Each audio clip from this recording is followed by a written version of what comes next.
بسم اللہ الرحمن الرحیم۔ کسی ملک میں ایک ظالم و مغرور بادشاہ رہتا تھا۔ اس نے ایک عظیم و شان محل بنوایا اور اس کی تعمیر پر کافی مال خرچ کیا۔ تعمیر مکمل ہونے کے بعد بادشاہ نے اپنے چند سپاہیوں کو ساتھ لیا اور محل دیکھنے کے لیے چل پڑا۔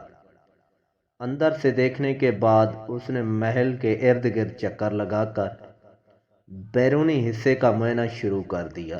ایک جگہ روک کر اس نے ایک جھونپڑی کی طرف اشارہ کرتے ہوئے پوچھا، یہ ہمارے محل کے ساتھ جھونپڑی کس نے بنائی ہے؟ سپاہیوں نے جواب دیا، چند روز سے یہاں ایک مسلمان بوڑھی عورت آئی ہے، اسی نے یہ جھونپڑی بنائی ہے اور وہ اس میں اللہ پاک کی عبادت کرتی ہے۔ بادشاہ یہ سن کر بڑے غرور کے ساتھ بولا، اس غریب بڑھیا کو یہ جرت کیسے ہوئی کہ ہمارے محل کے قریب جھونپڑی بنائے؟ اس جھونپڑی کو فوراً گرا دو۔ حکم پاتے ہی سپاہی جھونپڑی کی طرف بڑھے۔ بڑھیا اس وقت وہاں موجود نہ تھی۔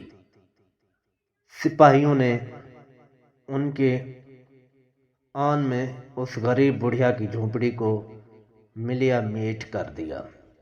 بادشاہ جھونپڑی گروانے کے بعد اپنے دوستوں کے ہمراہ اپنے نئے محل میں چلا گیا۔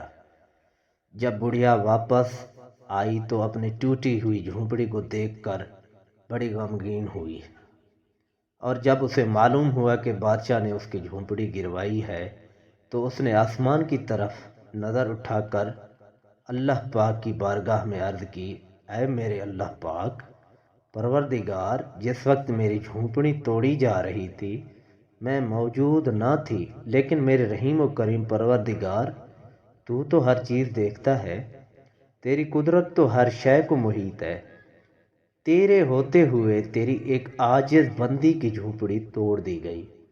اس بڑھیا کی آہ و زاری اور دعا مقبول ہوئی۔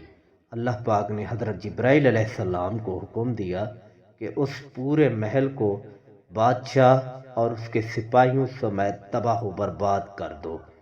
حکم پاتے ہی حضرت جبرائیل علیہ السلام زمین پر تشریف لائے اور سارے محل کو اس ظالم بادشاہ اور اس کے سپاہیوں سمیت زمین بوس کر دیا۔ سبحان اللہ۔